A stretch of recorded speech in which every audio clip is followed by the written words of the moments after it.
Let's face it, our relationship with food is complicated.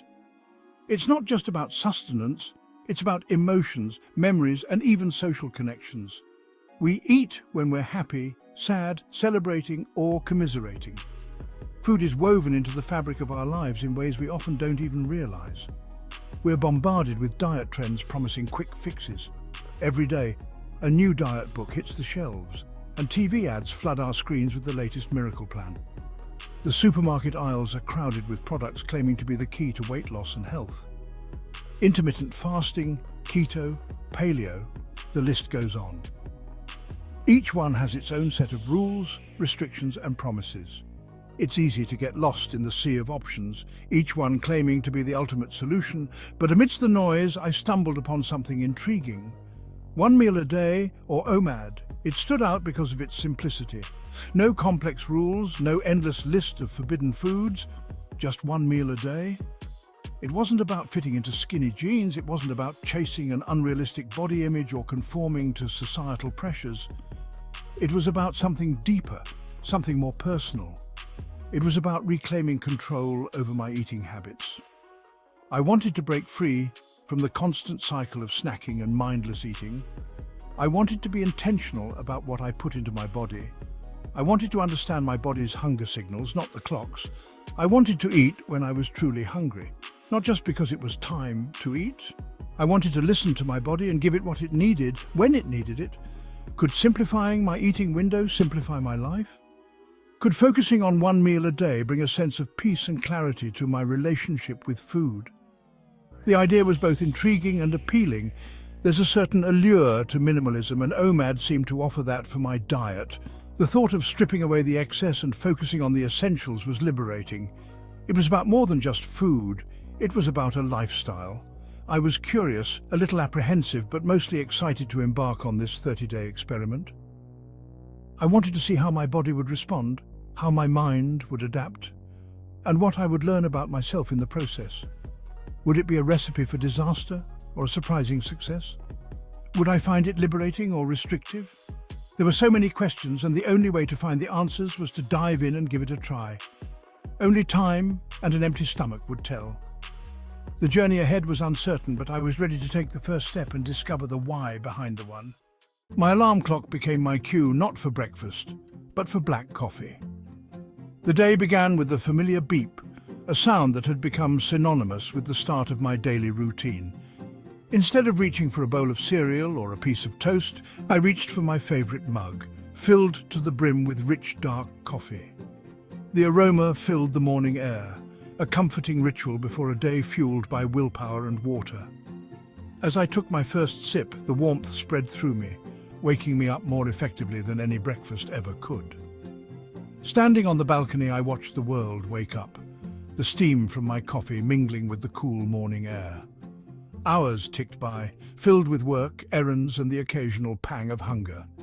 My laptop screen became my world, filled with emails, spreadsheets, and deadlines. Outside, the city buzzed with activity, people rushing to and fro, each with their own tasks and to-do lists. The hunger pangs were a gentle reminder of my commitment, but they were manageable. But surprisingly, the hunger pangs weren't as ferocious as I'd imagined. They were more like whispers than roars, a background noise that I could easily ignore. I glanced at my watch, noting the hours that had passed since my last meal, and felt a sense of accomplishment.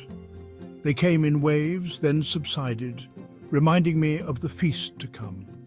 Each wave was a promise, a hint of the delicious meal that awaited me at the end of the day.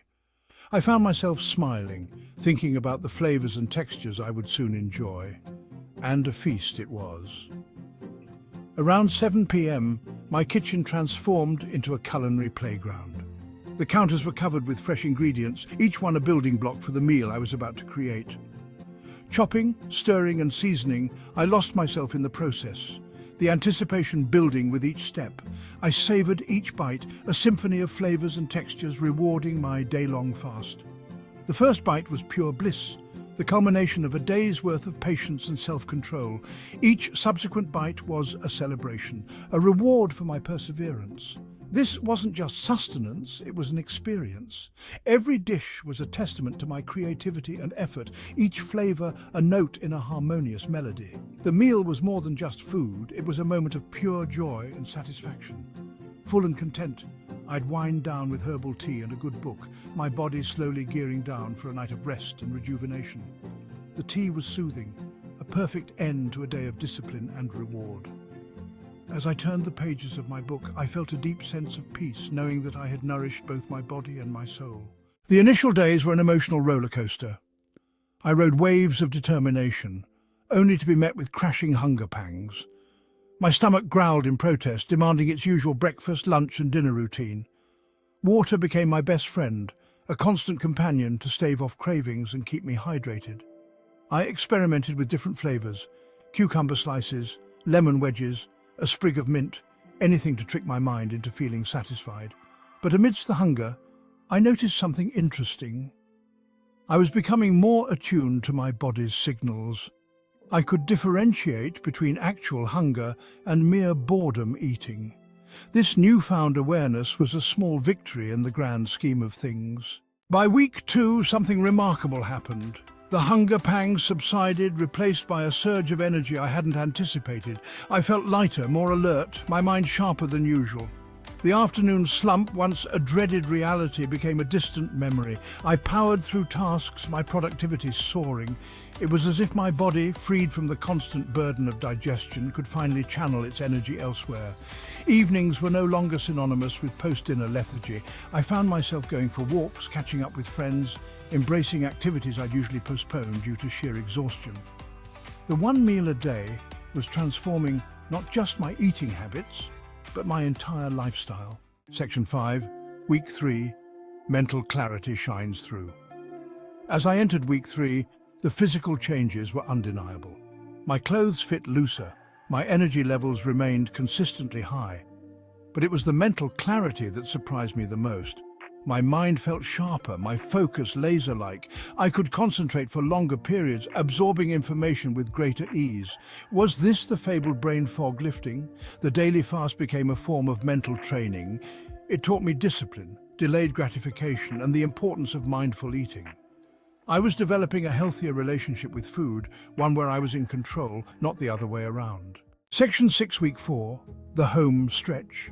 The final chapter of this transformative journey. The final week arrived, a testament to my willpower and the body's remarkable ability to adapt. Each day felt like a small victory, a step closer to the ultimate goal. The initial doubts and fears had long been replaced by a sense of determination and resilience. The initial hunger pangs were a distant memory. What once seemed like an insurmountable challenge had become a new normal. My body had adjusted, and so had my mind. The cravings that once dominated my thoughts were now subdued, replaced by a newfound sense of control and clarity. I'd conquered cravings, redefined my relationship with food, and emerged feeling healthier and more energized than ever before. My energy levels were higher, my mind sharper, and my overall well-being had improved significantly. This journey had not only transformed my body, but also my perspective on what it means to nourish oneself. The finish line was in sight, but a tinge of sadness washed over me. This experiment, which had started as a daunting challenge, had become an integral part of my daily routine. It was more than just a diet, it was a lifestyle change, a new way of living that I had come to embrace.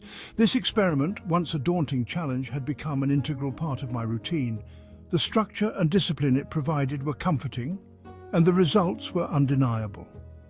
I had learned to appreciate the simplicity of one meal a day, the mindfulness it required, and the satisfaction it brought.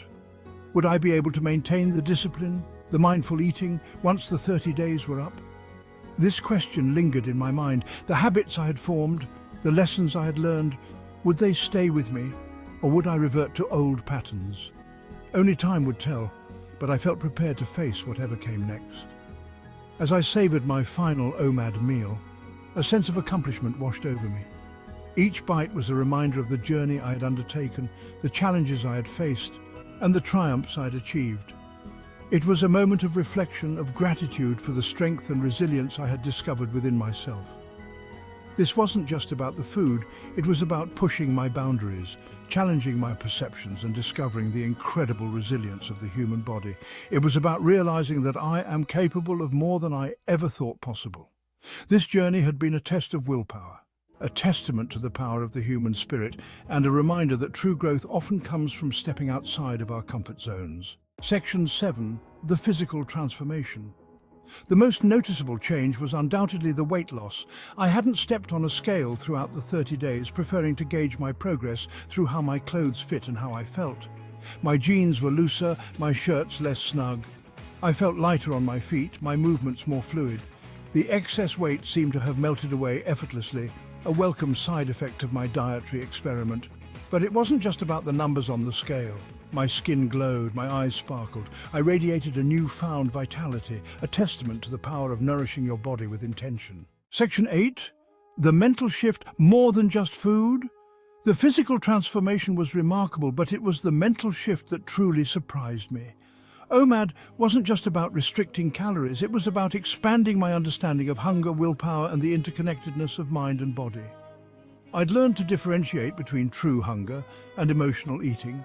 I developed a newfound appreciation for the simple act of savoring a meal, no longer rushing through it mindlessly. This newfound awareness extended beyond my plate.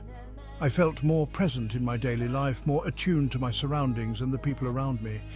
It was as if, by simplifying my eating habits, I'd inadvertently decluttered my mind.